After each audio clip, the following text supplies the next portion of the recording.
Hello and welcome to Lord Lukan. Put grandma in the upright position and fold up the kids. It's 90-day fiancé before the 90 days. We've got some... Then Statler has a new idea. If we had eye babies, they'd be just insane. Razvan's in trouble again. And Riley speaks some Vietnamese. Salted caramel. Greetings, dear viewer, and thank you for joining us.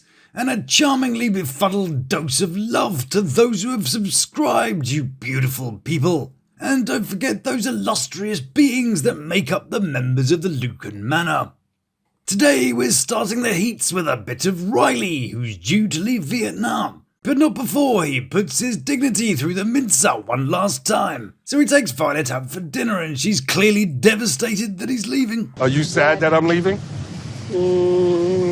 She's very good at hiding devastating pain, you know. But underneath that exterior that looks a bit like the worm from Labyrinth, Violet's not pleased about all that private detective business. Tức giận mà cảm thấy rất là bực bội.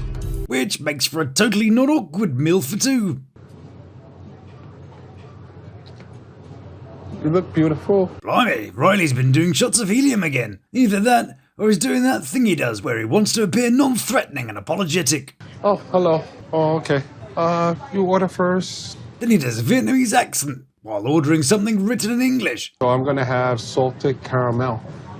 Okay? Well, it's a good job he did that accent. Salted caramel. Because pointing that English word that he probably knows, seeing as it's on the menu, and pronouncing it totally normally wouldn't have worked at all. He doesn't really commit to the accent though, does he? Salted caramel. If you're gonna do an accent and probably offend any local within earshot, you may as well just go full on. Hiya! Oh, me one salted calamari! You know, really commit to the voice. I bet they love it when people do that. None of that funny packery that Riley attempted. Anyway, Riley begins to polish that turd of a holiday memory. For the most part, I really enjoyed myself. Yeah, it was great. All that arguing and being left by yourself in a foreign country was fantastic. What more could you want from a holiday? Next summer he's got an all-inclusive in Iraq. I really just want to apologize. Translation: I just really want one last chance to climb into those polyester, full-cheek granny panties of yours. And I know I totally don't know that's the case, but she's really got those big knicker vibes. Anyway, Riley attempts to edit the story by blaming the failure of their relationships on... Was us being able to communicate properly. And asks the stupid question number 522. Did you enjoy my time here, like me coming to visit you? Yeah, because this face says it's thrilled about it. You make me hurt and I feel sad, angry. So they do a kind of week, meh, we'll see how it goes. I just think we try and we will see then. And Riley clutches at a few more straws. We have a history. So does Chlamydia, but it doesn't mean you want to make a relationship out of it. I do believe this relationship is fixable. Why though? You did the trip to see what happened. And bad stuff happened. But no, if we keep flogging that dead horse, it'll be fine. Yes. Vietnam. Yes, ma'am. But then Riley's hopes get a little raise. Do you want to help you something before you leave? Oh yeah, I bet you can. Your my luggage. luggage? Oh yeah, luggage. Yeah, of course. And with all that luggage. Yes. Yeah, that'll be nice. Nice, much nicer than I had in mind. That'll be awesome. Yeah. So Riley tries to turn all that help with his luggage into a date. Is it a date tomorrow morning? Not at all desperate sounding. It's a date? Yeah, not at all desperate sounding. And just when he thought it was all over, Riley plans on revealing a little something tomorrow morning. There's something I want to tell her before I get on that plane tomorrow. Are you pregnant? It's just gonna be him saying he loves her or something equally as anticlimactic, isn't it? Speaking of anticlimactic, it's now time to go and see what Dempsey and Statler are up to. Ah, they got a castle. In fact, they've got this castle, Fenton Tower. Hosted by the lovely Alan. 6.5 bedrooms of joy for just $2,000 a night. Bargain. So why does it feel like Statler, the person whose idea of a romantic treasure hunt is hiding a rose in a rubbish sack, has suddenly come up with this amazing idea and sprung a few grand for a swanky castle in sunny Scotland? That was all you. Yeah, sure it was. Ooh, and there's nothing that makes a homemade looking jumper look more delightful than some tassels. Tassels. Anyway, the subject of babies comes up and Statler loses touch with reality. If we had eye babies, they'd be just insane. Yeah, it would be. We could just have our eyes have sex and make their own babies. How do you spell 5150? But Dempsey's pretty keen on the mummy thing. I'd like to be pregnant.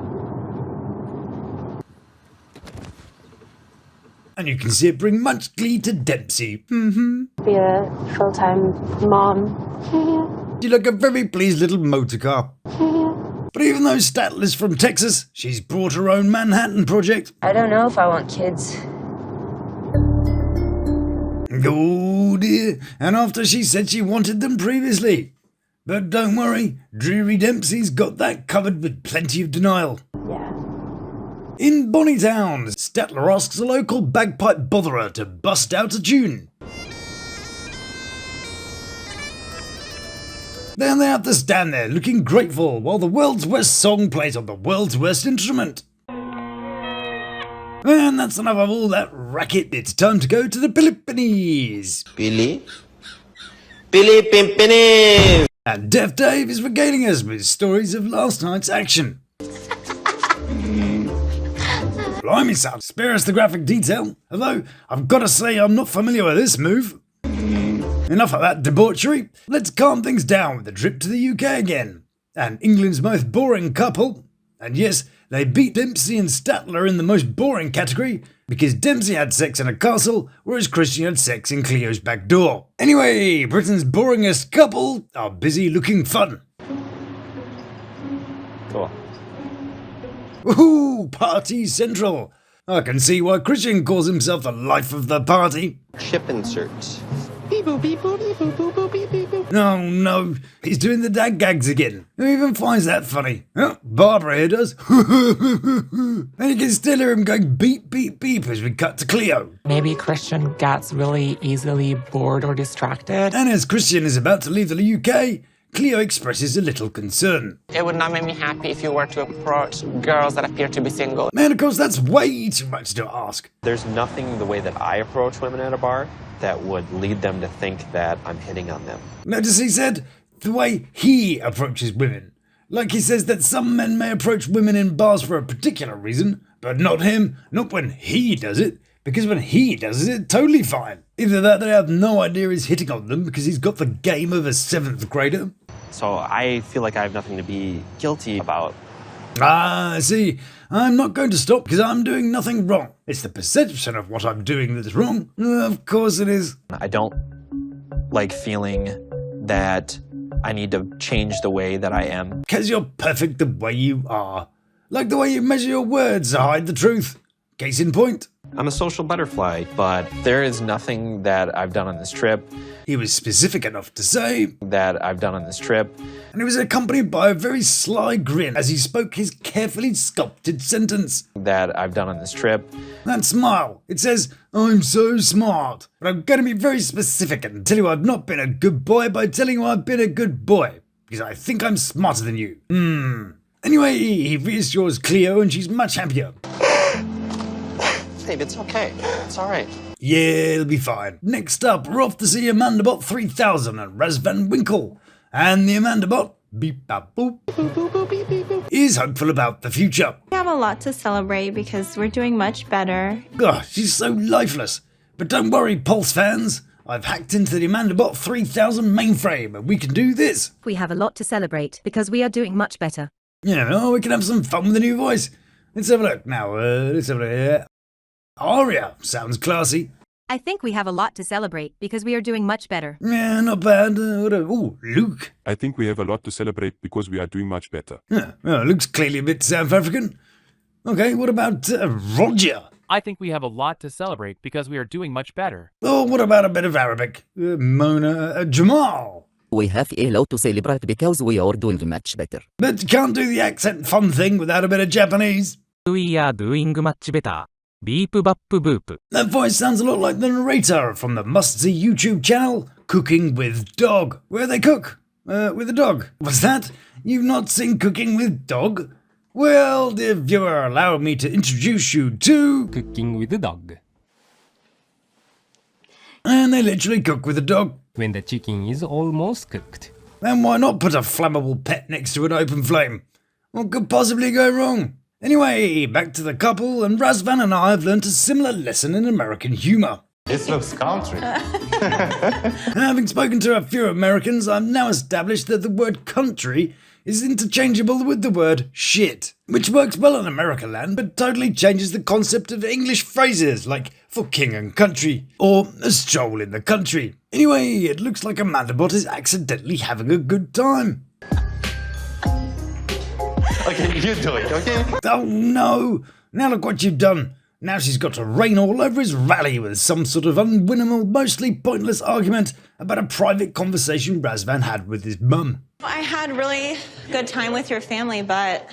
Of course there's a but, and this face knows it. It's the face I like to call sick of her shit. So Amanda Bot decided the vibe was all different and weird after Razvan was back from talking to his mum. And Razvan says... Well, yeah. And there's mistake number one. And Amanda sets her scowl to stun. Like, what did you talk about? Okay, Razvan, I'd like to introduce you to a type of lying they call diplomacy.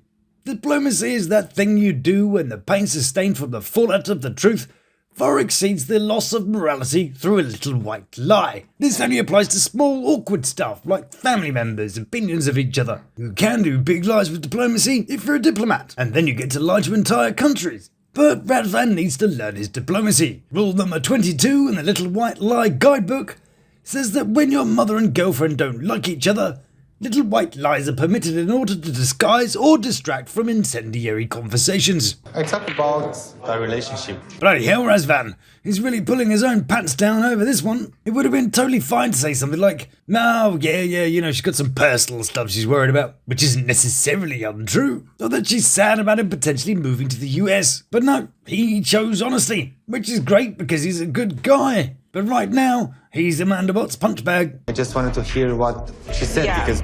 Let's hope he's learned his diplomacy by the time Amanda Bot dishes out the next question. So what did she say?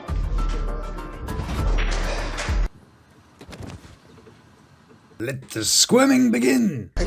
I don't know, like... You do know. So Amanda Bot launches into a patronising lecture about how she knows best, and Razvan shouldn't talk to other people about their problems, because presumably she doesn't want people to find out, to think that she's actually a complete pain in the ass to be with. From my experience of being in a relationship and a marriage... No, she's one of those people who think that because they've been married and you haven't, that they have some kind of super-duper relationship knowledge bestowed upon them at the altar. You may have an argument, but they've had a married argument, so that's way worse. My hardship's harder than your hardship because, marriage. I learned more from my relationships, because marriage. When you involve other people into your relationship for advice, for counsel, for whatever... Ooh, that patronising face too. I've been trying to find the emergency off button if I was Razvan. It becomes a problem. Okay, bit threatening, but Razvan answers with masculinity, poise and composure. I know. Yes. And with that, Amanda has set up the moody strop she needed to avoid any more of that pesky fun, and a pretty good reason not to sleep with Razvan this evening. Okay, whatever. You're being annoying. It's your turn. Not content with a couple of bad choices tonight, Razvan Winkle decides to go for the hat trick by trying out a bit of self-defense. You just change your mood. It's not about me. You just change. Oh dear, he showed some balls. Now she's got to play victim. I don't want to have a fight. This is supposed to be a nice night.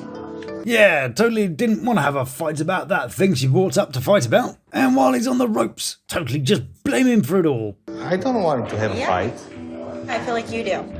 And with that frostiness is reinstated, and Amanda Bot is happily unhappy.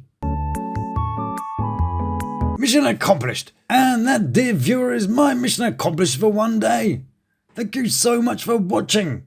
Perhaps give it a little like if you did like it. I hope to see you again, and why not watch one of these in the meantime? So until we meet again, stay beautiful.